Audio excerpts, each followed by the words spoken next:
In today's video, we are going to talk about the summary of the book, The 7 Habits of Highly Effective People by Dr. Stephen Covey. But before you begin, don't forget to subscribe and click on the bell icon to be notified of future videos. The most successful people in the world all have these 7 habits in common, so if you want to become a millionaire, you should watch this video until the end, and most importantly, you should master these 7 habits. Habit 1. Be proactive. You are in charge of your actions. We must first understand and acknowledge that our life is not a matter of chance. It is the results of a series of choices that we make. This is not referring to certain events that occur, like happening to be in a particular place at a particular time and running into someone you know. Or, very unfortunate occurrences, commonly referred to as being in the wrong place at the wrong time for anything from a minor traffic accident to some more serious event. Rather, this is referring to the day-to-day unfolding of your life. Your situation in life, where you are at, where you wish you were at, the things you have accomplished, the things you have not accomplished. Life does not just happen. We are not just spectators in it.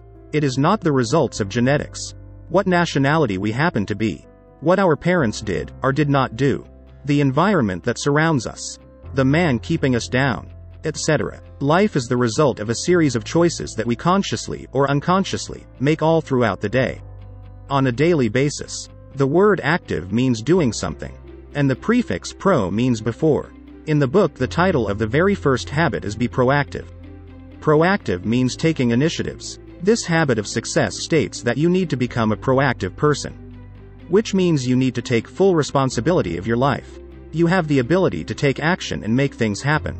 Make things happen, instead of waiting for them to happen to you. You can choose to be happy, or you can choose to be sad. You can choose to have courage, or you can choose to be paralyzed by fear. You have the ability to choose success, or you can choose to fail, and so on. We have all probably heard some variation of the famous saying, life is 10% of what happens and 90% of how you react to it. This has been reinstated in many different ways, but the core meaning of it is the same. You choose. Be proactive. Recognize that every moment, every situation, provides a new choice. And in doing so, it gives you another opportunity to do things differently to produce more positive results.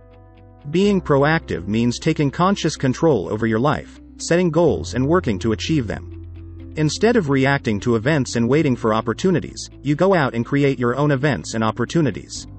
It is also important to note that proactive is more than just our actions. It is also our reactions, how we respond to people or events. We have the ability to consciously choose how we respond to any situation. Habit 2. Begin with the end goal in mind. Throughout the book, Stephen Covey uses really great metaphors to help us understand the points he makes. For example, he talks about how easy it is to get caught up in the busyness of life, working hard to climb the ladder of success, etc., only later to find out that all this time the ladder has been leaning against the wrong wall. Many find this to be a very simple, yet very powerful, image. What do you imagine for yourself? How do you want others to perceive you? Imagine if you were dead and people were at your funeral. What would they honestly say about you? Not the simple physicals of how you dress, how you wear your hair, etc. This is envisioning in your mind what you want to accomplish and the person you truly want to be. The actual title of the second habit in the book is Begin with the End in Mind. This could be reinstated as you can achieve what your mind can believe, or if you envision it then it will come true, or your imaginations will become your reality, or any variations of the many sayings, quotes, etc. They all convey the same basic principle that everything literally starts with an ideal, an image, or a vision, etc. And then later it becomes a reality. The power of visualization. In life there are always 2 creations to everything you see or experience. The first happens in the mind. This is where you envision what you want to accomplish. And the second occurs after you focus your primary actions to achieving it. First the mental, then the actual. If you do not understand and acknowledge this, then you will never make a conscious effort to visualize who you are, what you want in life, and who you want to become. Therefore you are, consequently, empowering other people and circumstances to shape you and your life by default. It is also essentially about planning. We need to know where we are going at all times, instead of being busy with day-to-day activities that actually take us nowhere. Take the time to see the bigger picture, and to plan where we are heading. This will significantly help lead us to personal effectiveness. Begin with the end in mind. This can mean to begin each day, task, or project with a clear vision of your desired direction and destination. Then consciously and proactively work towards reaching that destination. The book recommends developing a personal mission statement for yourself. It will help you focus on what you want to become. It will be your written plan for success. Plus help reaffirm who you are and where you want to be. Your personal mission statement will place your goals in focus. It will make you the leader of your own life. Create your own destiny and make it a reality. Habit 3. First thing first. This is the last of the habits that deals with self-awareness. This chapter of the book can essentially be thought of as something we all have definitely heard before. And that is time management. There are numerous books and college courses on this topic. Dr. Covey considers it more of an issue of self-management. Stephen Covey recommends that you identify what is important to do in order to keep you heading towards your destination. And then consistently make those things a priority. Setting your priorities and staying focused on them. We all know this is extremely important. Yet most human beings are absolutely terrible at it, which creates all kinds of problems in our lives. The most significant is that it prevents us from achieving our goals and becoming the person we want to be. And we don't even realize it. The actual title of Habit 3 in the book is Put First Things First. In plain language, the basics of putting first things first means knowing what your primary objectives and goals are. Then doing to the most important things in life that directly contributes to and helps you achieve it. It means being clear about your priorities and acting on them. That personal mission statement, that was talked about in the previous chapter, will be an enormous benefit in helping you remain clear about your priorities. The concept sounds pretty easy.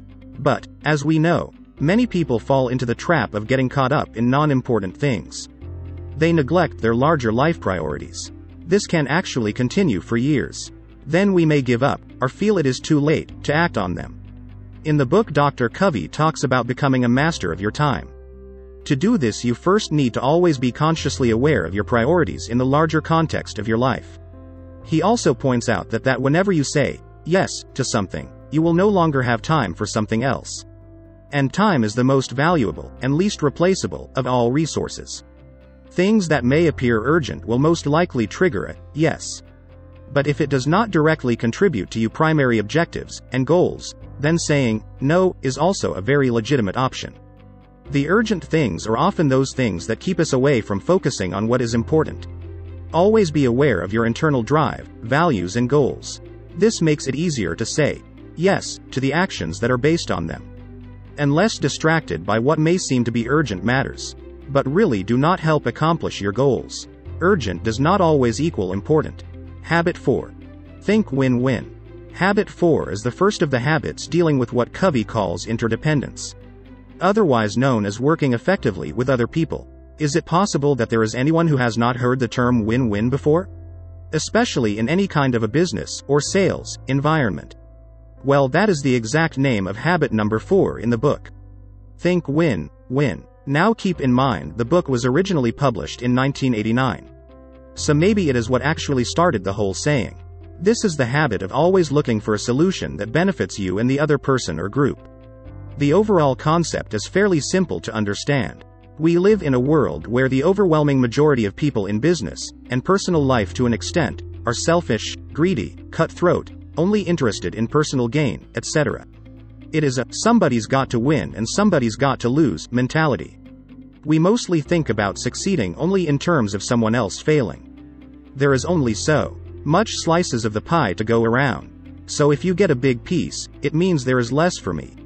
Therefore, I'm going to make sure you don't get any of it, etc. Yes, the term has become an overused catchphrase over the years. But the overall philosophy is much more than that.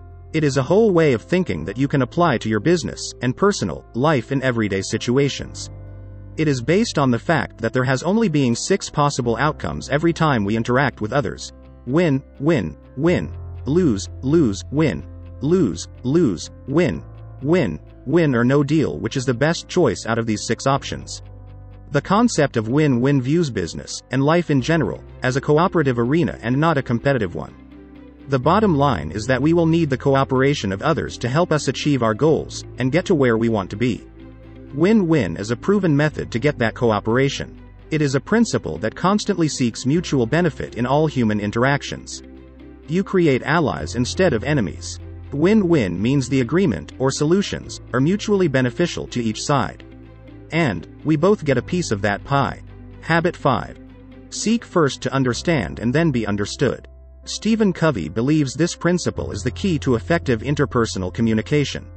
Seek first to understand, then to be understood. This habit is about communicating with others. It's about developing the habit of listening carefully and really understanding the other person before giving your thoughts. Again, another basic fundamental that we all already feel we know. But how many of us actually do it? Most experts would say that it is very rare. Most of us are consumed with only trying to make our point. We don't really truly listen, at all, when the other person is talking. Much less making any effort to try and understand their point of view. We are busy waiting for our next opportunity to cut in and say something. Thinking about our next response, etc. The actual name of this chapter and habit number 5 in the book is Seek First to Understand and Then Be Understood. It could be restated in any number of well-known sayings like try walking in the other person's shoes, etc. In this chapter, Covey explains that effective communication is considered as one of the most important skills in life. And there's 4 basic types of communication, which are reading, writing, speaking, and listening. There are all kinds of books and college courses on effective writing. And the same is true for effective speaking. However, Dr. Covey indicates that the most important of these 4 is listening. Listening is the ability to accurately receive and interpret messages in the communication process. Listening is key to all effective communication. Because without the ability to listen effectively, messages are easily misunderstood, are completely ignored.